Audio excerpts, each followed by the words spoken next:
David Muir, ABC's World News Tonight, America's most watched newscast. Now streaming same day with all the breaking news of the day on Disney Plus. Most watched, most trusted. Now on Disney Plus every night.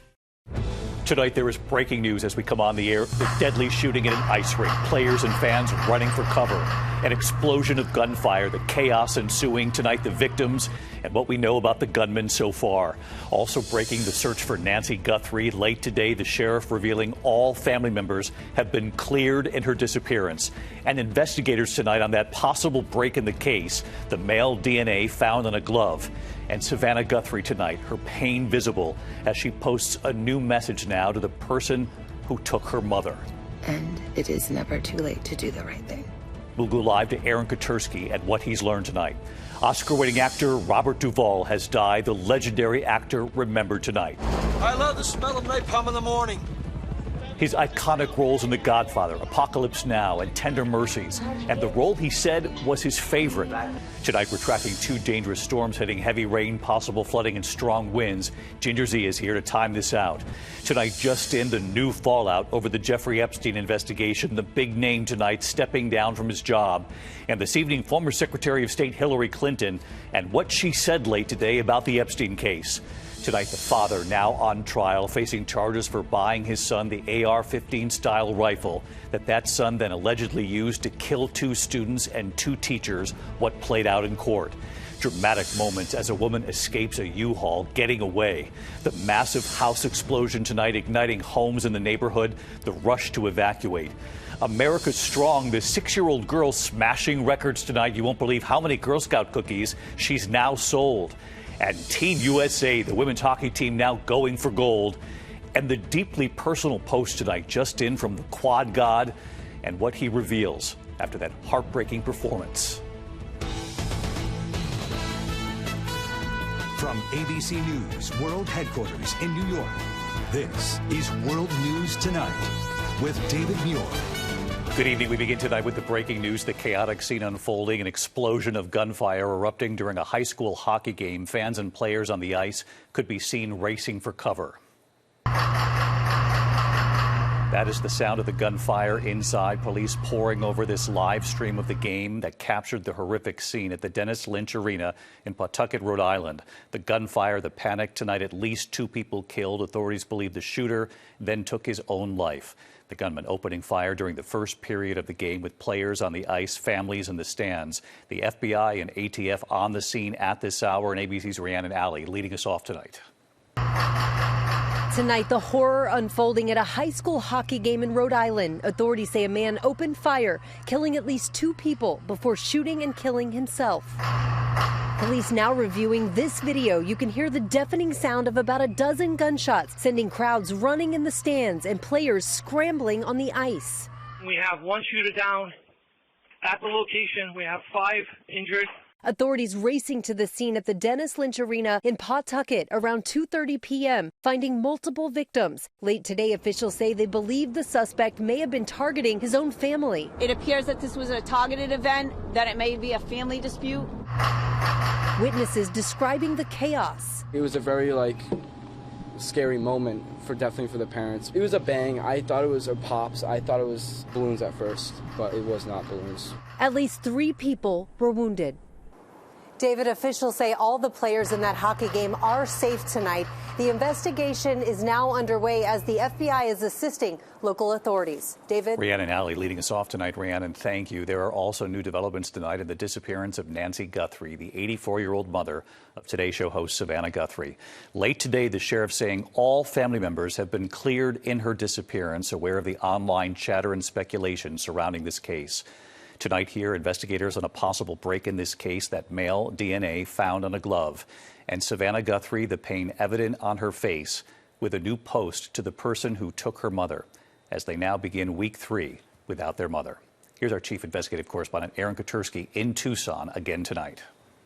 Tonight, with the search for Nancy Guthrie now entering its 3rd week, and with the country still praying she's found, her daughter Savannah is making a direct appeal to the person who took her mother. 2 weeks of pain evident on Savannah's face. And I wanted to say to whoever has her, or knows where she is,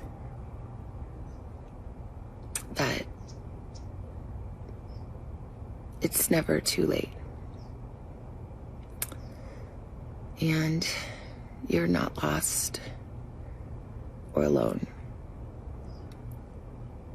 And it is never too late to do the right thing. And we are here. We believe. And we believe in the essential goodness of every human being. And it's never too late. The Today Show host, who has spoken of the nightmare her family's going through, hoping the kidnapper will consider giving her mother back. Because we're into week 3, the idea that you could keep anybody held for that long a time is a real strain on whoever might have her. And so as a result, they may just say, okay, we're just going to give up and release her. It never hurts to say those things. And tonight, authorities acknowledging online chatter and speculation that has at times focused on Guthrie's extended family and that has taken a toll too. The Pima County Sheriff saying, to be clear, the Guthrie family, to include all siblings and spouses, has been cleared as possible suspects in this case. The family has been nothing but cooperative and gracious and are victims in this case. To suggest otherwise is not only wrong, it is cruel. The Guthrie family are victims, plain and simple. The FBI is now testing male DNA lifted from a glove found near Nancy Guthrie's home that appears to be a similar kind of glove to what was seen in that video from Guthrie's front door. They will now put that DNA into a national database, comparing it to more than 22 million samples, most from criminals. The glove containing DNA was found right around here. We're about 2 miles from Nancy Guthrie's home, along a major thoroughfare close to her neighborhood and the fastest route out of town. That glove is one of 16 picked up during roadside searches. Most authorities believe were discarded by investigators combing the area. We saw another glove just today. What's different about the glove they're testing is the FBI does think it's similar to the gloves of the man at the door. It's just like fingerprints. If we have your fingerprint on file, then, it's going to be a match or a quick match. If we don't have your fingerprints on file, it would take a long time. Same with DNA. Investigators will also determine whether DNA recovered on the property, DNA that is not Nancy Guthrie's or her family's, matches the glove. We've gotten DNA back, and that's why I say, well, they already have the genetic markers of those that we think had access to the home, rightfully so, the family, the landscapers, the pool guy.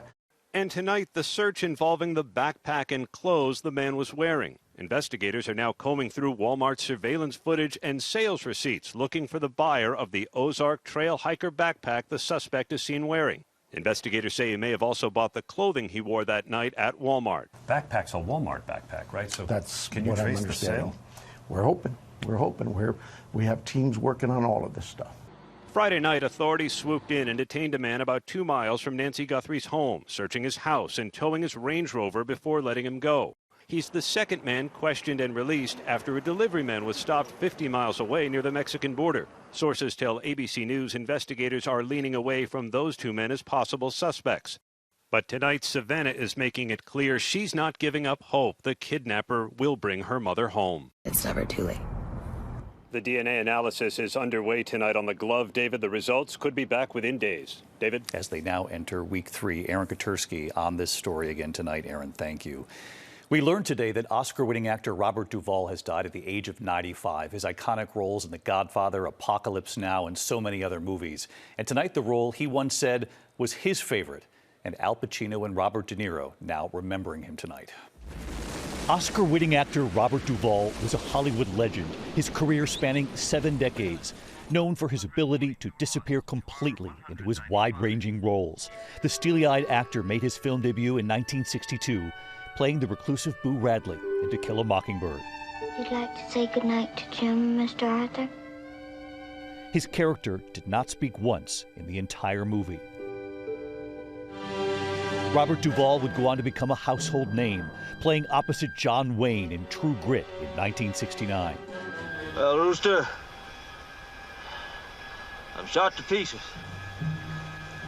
Winning an Academy Award for Best Actor in Tender Mercies in 1984. And let me rest my head for a while. Hey, Mr. Lazo! His iconic character's part of film history, 7 Oscar nominations. Your father was business, not personal, Sonny. You know how they're gonna come at you? Playing the trusted family lawyer in the first 2 Godfather movies, alongside Al Pacino and Marlon Brando. They shot Sonny on the causeway. He's dead. Night fun, son. And delivering one of the most memorable lines of all time as Lieutenant Colonel Bill Kilgore in Apocalypse Now. I love the smell of napalm in the morning. People come up to me on the street today like, I love the smell of napalm in the morning, like I never knew it and forgot it after I said it, like, ha ha ha. But I like that character, yeah. People call the guy crazy, which he wasn't. It's not crazy when it was in a life or death kind of perimeter. This set belly aching. There was the Great Santini in 1979. Will not affect the morale of the squadron henceforth. Do I make myself clear? Yes, sir. The Apostle in 1997, a movie he wrote, directed, and starred in. He considered his role in the TV series Lonesome Dove his favorite. Rye, or what'll it be, old-timer? Rye will do, provided it gets here quick.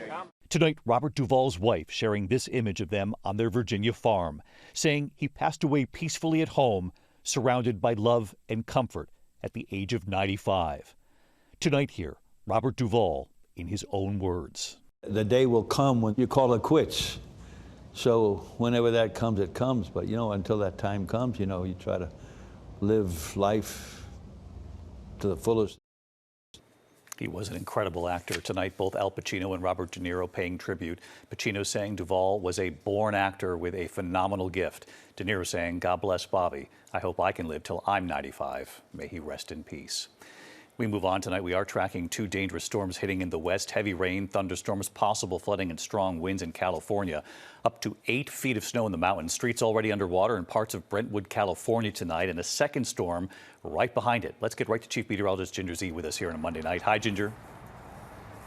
Hi, David. A series of storms, really. And we've already seen up to 2.5 inches of rain today in Southern California. That's why we've got those flood alerts from Santa Maria to San Diego. But you notice that there are wind advisories and even high wind watches all the way over to the plains. So it's going to be this series of storms that comes through with a little oomph as it has. And tomorrow afternoon is when you see the next band of heaviest rain makes its way through Southern California. That snow you mentioned, easily 5 to 7 feet in the Sierra Nevada, where they desperately need to improve their snowpack. The Rockies, too, they'll take every snowflake they can get. And then ahead of this, we've got red flag warnings, low humidity from South Dakota to New Mexico. David? Ginger Z with us tonight. We'll see you first thing in the morning. Thanks, Ginger. Tonight here, new fallout involving the Jeffrey Epstein files. Another big name now stepping down from his job over his ties to Epstein. Here's Rachel Scott.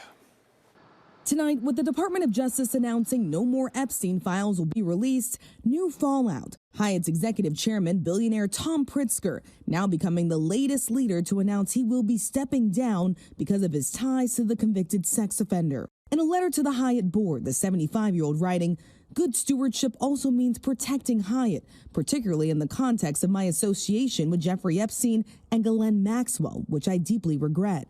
Pritizker saying he exercised terrible judgment, adding, "There is no excuse for failing to distance myself sooner." Those recently released files revealing Pritizker, who is the cousin of Illinois Democratic Governor J.B. Pritizker, continued to keep in contact with Epstein even after he pled guilty to sex crimes in 2008. His departure, the latest corporate shakeup following the resignation of a top lawyer at Goldman Sachs, Kathleen Rumler, who referred to Epstein as Uncle Jeffrey in an email released by the DOJ. And the LA executive named chair of the 2028 Olympics, Casey Wasserman, now selling his talent agency after he was named in the files too. Multiple celebrity clients dropping him. He still hopes to chair the next Olympics in Los Angeles. Both have expressed regret over their association with Epstein. The DOJ telling Congress the department released all records, documents, communications, and investigative materials in its possession in compliance with the law. Victims outraged. And now Hillary Clinton, just days before she and her husband, former President Bill Clinton, are set to testify behind closed doors in a Republican-led investigation into Epstein, speaking out. She has told the Republican chairman to stop the games, asking for a public hearing, cameras on, and now telling the BBC in an interview excerpt published online that she believes others should testify in front of Congress. I think everybody should testify who is asked to testify. I just want it to be fair. I want everybody treated the same way. The Clintons have not been accused of any wrongdoing. Meanwhile, back here at the White House, there is still no deal between Republicans and Democrats to end the partial government shutdown. TSA workers now going without pay, and with lawmakers out of town on recess, there is no end in sight, David. Rachel Scott tracking both stories for us tonight. Rachel, thank you. Tonight, a father is now on trial in Georgia after buying his son the AR-15 style rifle that son allegedly used to kill 2 students and 2 teachers. Prosecutors arguing Colin Gray ignored warning signs before the 2024 shooting at Appalachia High School, saying he gave his son the rifle for Christmas after being asked by authorities to restrict his access to guns. The defense arguing Gray was not to blame and sought help for his son's mental health. Tonight, a federal judge now ordering the slavery exhibit to be restored to the president's house in Philadelphia. The judge ruling that the Department of the Interior and the National Park Service must return all items safe and undamaged. The Trump administration had said the changes were done to align with, quote, shared national values. The judge ruling the changes to the exhibit were arbitrary. When we come back on this busy Monday night, a dramatic escape, a woman running out of a U-Haul, escaping, getting away from a man accused of trying to kidnap her, what we've learned. Also, there's been a massive house explosion igniting several homes in the neighborhood, the rush to evacuate, and the deeply personal post just in tonight from the Quad God, what he's now revealing after that heartbreaking performance. A lot more news ahead here. Don't go away. Tonight, hear the dramatic moments as a woman escapes a U-Haul, getting away from an ex-boyfriend accused of trying to kidnap her. Surveillance cameras capturing the woman running into a store outside Pittsburgh. The woman telling police Kenneth Clark beat her and held scissors to her neck. Police arresting Clark after a chase. Clark is now charged tonight with kidnapping and assault. A home was leveled in a fiery explosion, prompting dozens of home evacuations in Centerville, Virginia. Fire crews rushing to the home as flames spread to nearby homes as well. 2 people suffered minor injuries, including one man who climbed out of a second-story window to escape. Officials say a gas leak fueled the blast. In Oklahoma City, a trooper jumped out of the way, narrowly avoiding a crash. The dash cam video here showing a minivan barreling down the H.E. Bailey Turnpike, slamming into that patrol car. The trooper and a Turnpike Authority worker had just dashed to the median moments before that crash. The 2 had been diverting traffic because of a nearby fire. 3 people in the van were injured. When we come back tonight, the 6-year-old girl smashing records. You won't believe how many Girl Scout cookies she has now sold, and her secret tonight. Also this evening, we are just now hearing from the Quad God, what he's revealed after that disastrous and heartbreaking performance at the Olympics. To the index of other news tonight, a college basketball player has now been suspended following a chaotic brawl. Tempers flaring between St. John's and Providence over the weekend, the fight erupting after Duncan Powell's hard foul on Bryce Hopkins. Hopkins going up for a layup, Powell appearing to put his hands around Hopkins' head and neck. Tonight, Powell has now been suspended for 3 games. A very sweet milestone tonight for a Girl Scout smashing the cookie-selling record. 6-year-old Pim from Pittsburgh has now sold more than 100,000 boxes of Girl Scout cookies just this season. Her online cookie counter off the charts tonight. Pim's strategy, we're told, going door to door, handing out flyers, also helping her adorable TikTok videos. Pim's dad tonight describing her as, quote, unstoppable. When we come back here, Team USA also unstoppable. The big news involving the women's hockey team tonight. And then this deeply personal message tonight from the Quad God, what he has just revealed about that heartbreaking performance. We're going to go to Italy in a moment here. ABC World News Tonight with David Muir, sponsored by Vivgard Hytrulo.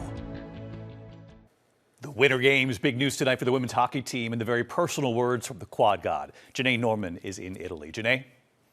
David, Team USA scored a trip to the gold medal match. The women's hockey team dominating Sweden, setting up a chance to take home gold for the first time since 2018. And the United States won gold and bronze in the monobob event. With that gold, Alana Myers-Taylor now becomes the most decorated Olympic women's bobsledder. But amid the celebrations, also some bitter disappointments here at the Winter Games. Ilia Malinin, who failed to medal Friday, addressing his poor performance where he fell multiple times during his routine.